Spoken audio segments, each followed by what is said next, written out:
हाय. सकाळी ना सगळ्यांच्या घरी म्हणजे घरोघरी पोह्यांचा नाश्ता केल्याशिवाय कोणी राहतच नाही. म्हणून आज मी रेसिपी घेऊन आली पोहे. ॲक्च्युली काय झालंय, माझ्या मिस्टरांचे मित्र येणार होते, तर मी 10-15 प्लेट पोहे केले. तर तुम्हाला करता करता कृती पण सांगते आणि साहित्य पण सांगते. खूप आगळे वेगळे पोहे आहेत बघा. सांगते मी पोहे घेतले, अर्धा किलो पोहे असतील. शेंगदाणे, मका, बटाटा आणि कांदा, मिरच्या पण घेतल्या. पण मी तुम्हाला सांगते पहिले काय करायचं. एका छोट्या भांड्यामध्ये मी मका घेतलाय आणि त्याला बॉईल करून घेतलाय जवळपास 3 मिनटं. थोडं पाणी टाकून गॅसवर ठेवलंय.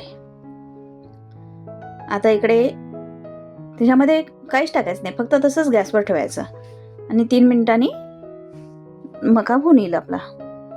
इकडे मी पोहे छान धुवून घेतले आणि थोडंसं पाणी त्याच्यामध्ये राहू दिलं, कारण जाड पोहे आहेत हे. किंचित जास्त पाणी नाही. नंतर बटाटा छान कापून घेतलाय. जास्त मोठे मोठे काप नाही करायचे, छोटे छोटेच करायचे आणि जाळे पण जास्त ठेवायचे नाही. बघा कसे केले.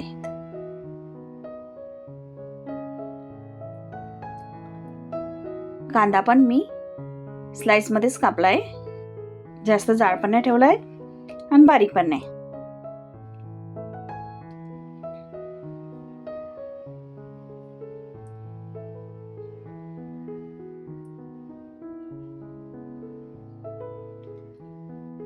माझा मुलगा म्हणत होता, मम्मी कांदा पोहे किंवा बटाटा पोहे खाऊन कंटाळा आला, मला त्याच्यामध्ये मिक्स काहीतरी कर. तर मी म्हटलं ठीक आहे. मग मका टाकला मी त्याच्यामध्ये आणि छान झाले होते हो पोहे, खूपच टेस्टी. बघा कांदा आणि मिरच्या, कढीपत्ता हे पण घेतलंय. आता गॅसवर कढई ठेवायची. तेल आपल्याला भरपूर लागेल. बघा 3 चमचे घ्यायचंय.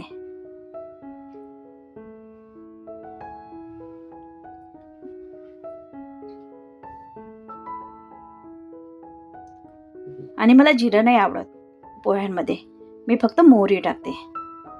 मोहरी छान तडतडली की आपल्याला त्याच्यामध्ये पहिल्यांदा शेंगदाणे टाकायचे आणि ते छान होऊ द्यायचे.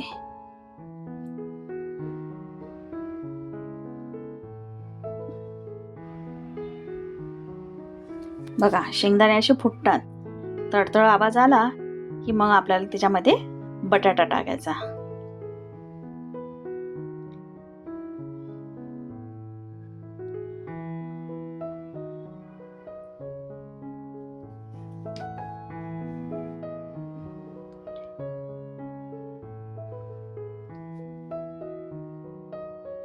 कारण बटाट्याला जास्त वेळ लागतो व्हायला.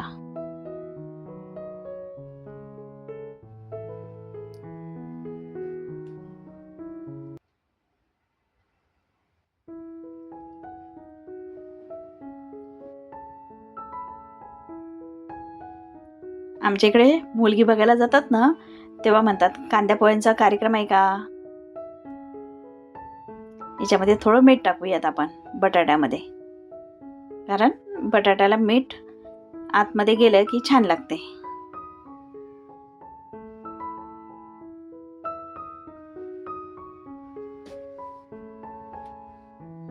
आता मिरच्या टाकूयात.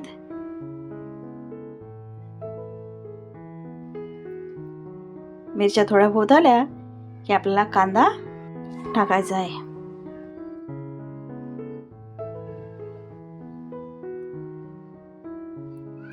कढईमध्ये चमचा हलवत राहायचा, नाहीतर खाली बटाटा आपला करपू शकतो.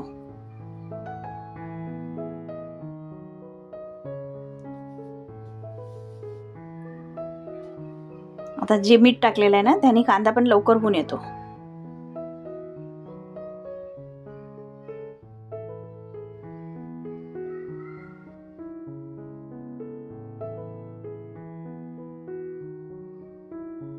आता कढीपत्ता टाकूयात.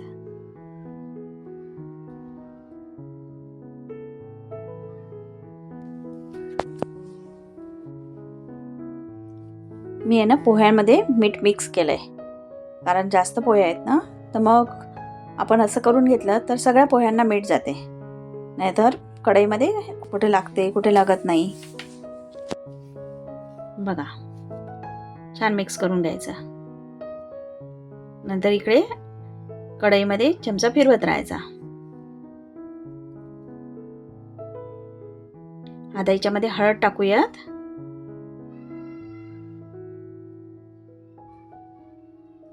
आणि छान मिक्स करूयात. मका आपला बॉईल झाला होता तो टाकला.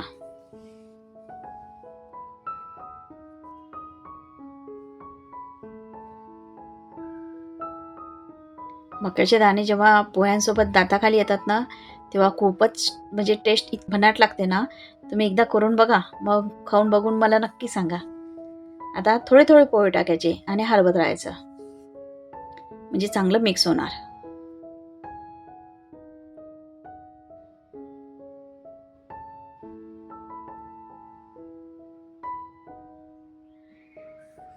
बघा असे.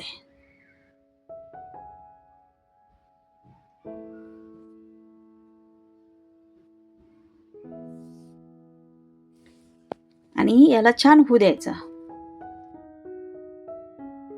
झाकण ठेवून वाफ घ्यायची असेल ते पण चालेल, पण मी तसंच मिक्स केलंय. बघा, आणि कोथिंबीर टाकायची. झाले की हो आपले पोहे तयार. या खायला आणि मला नक्की सांगा कसे झाले. यांच्या सगळ्याच मित्रांना आवडले बरे का.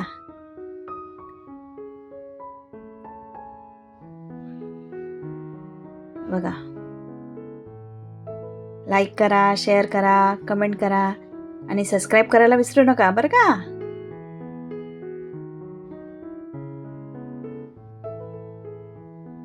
Okay, bye.